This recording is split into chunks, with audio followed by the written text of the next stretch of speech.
Welcome to... Sorry, it's been a while since I've been in the closet.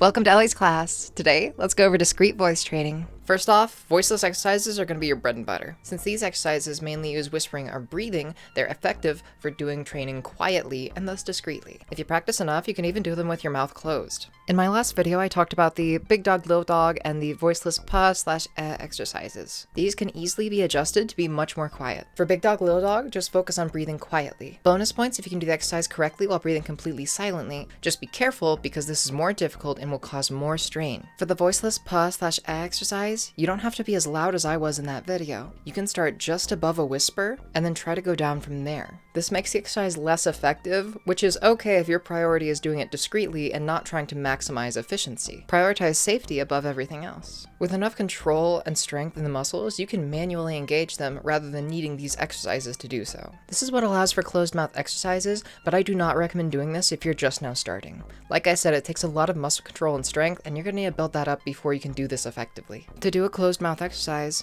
close your mouth obviously, and then try to imagine what it feels like when you do the exercise normally. Then try to recreate that by flexing the muscles while breathing out of your nose instead of your mouth. For a big dog, little dog, it kind of just looks like you're breathing really fast through your nose. I'm going to do the exercise now, but I'm going to keep my head tilted so you can see my Adam's apple to see that it's still rising even though my mouth is closed during the exercise. Don't forget to take a deep breath before doing the exercises.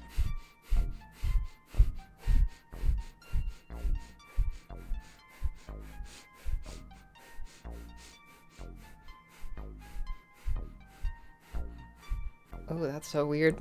This is so weird. For a mouth closed, voiceless pa/eh, it doesn't really look like anything other than your jaw flexing. I'm gonna do the exercise and start in a neutral place, then go to my top resonance and then my bottom resonance. That way you can kind of see what the strain in my jaw looks like when I'm going up in my resonance versus when I'm going down in my resonance. I'm still flexing the muscles as if I were speaking, I'm just not pushing air through.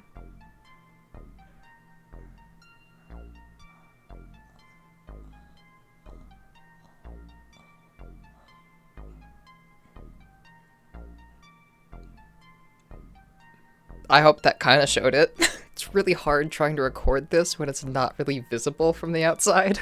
Another exercise you can do is a larynx pull up or pull down. For this, all you need is control over your larynx. Pull your larynx up if you're trying to feminize or down if you're trying to masculinize, and then hold it there for a few seconds or until you start to strain and relax it. I'm going to do a pull up and then a pull down.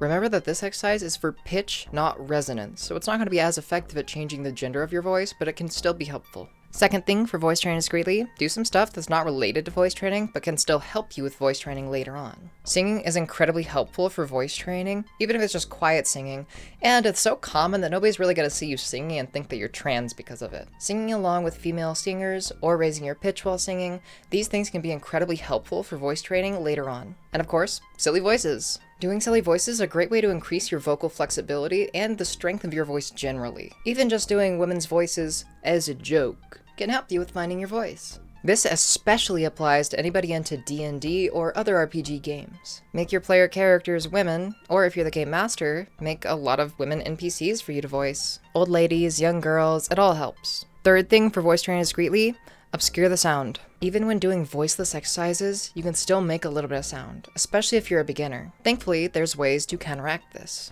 You can drown it out with a louder source of sound, play music on a speaker. If your shower is loud, do it in the shower. If there's a nearby TV, turn it on and turn up the volume. You could also muffle the sound by pressing your face into a pillow when you do the exercise, or something similar like that. Just make sure that you can actually breathe through whatever you are pressing your face against. And especially, you could soundproof the area. There are plenty of ways to dampen sound on a budget. You want as many soft surfaces and soft furnishings as possible to help absorb any excess sound. Some things that help with this are rugs, carpets, thick curtains, beds, couches, chairs, wall decorations, even decorative shrubs. These are all things you can pass off as decorations that help to dampen sound in the area. One thing that's especially helpful is hanging thick blankets or tapestries on the walls. You could even do what I did and get some sound panels just to hang on the wall for decoration. I didn't even do this while voice training, I just thought it looked cool. Fourth thing for discreetly voice training, get out of the house. Go on walks early in the morning or other times where there's not a lot of people around and train on the walk. walk. Or you can find a secluded spot in a nearby park or community center and do them there. You can even go to a nearby cafe or other store with a single stall bathroom and do the exercises in there really quickly. Still be mindful about not being too loud and stay alert of people around you, especially if you live in a small community and you don't want to worry about gossip. Also, if you have a car and you can drive, say that you're going on a drive and do the exercises there. Or you can do the exercises while you're driving to or from work or school. That's what I personally did. Also, if there are any community centers nearby, like libraries, they might have private rooms for you to rent. You can say that you're going there to study or do homework or other projects and then do your training there. Actually do a little bit of schoolwork or research while you're there,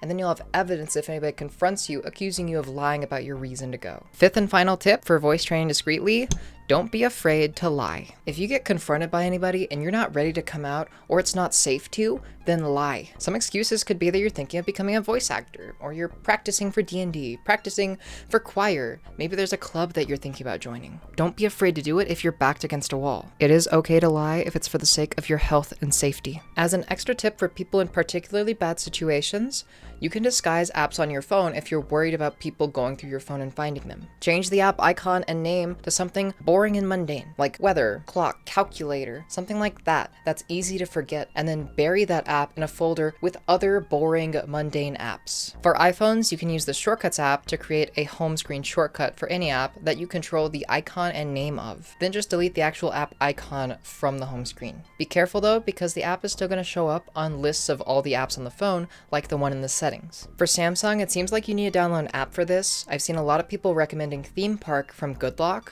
or FineLock from Play Store. However, I do not have a Samsung, so I could not personally verify this. I know some of you are in really bad situations, and I just want to let you know that it's going to be okay, and that there's never a time where it's too late. Be careful and be cautious. If you don't feel safe doing voice training, you don't have to do it. Your safety always comes first. There will always be more opportunities in the future to voice train.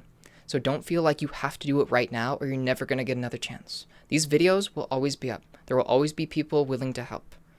You have time. Those are my tips for voice training discreetly. Bye! People, take care of yourselves. You need to stop playing with your lives like it's f***ing Legos, okay? Please. Just see a doctor if you need a doctor. Oh my good god. Yeah, hi. So, what's up? Yeah. Boo boo.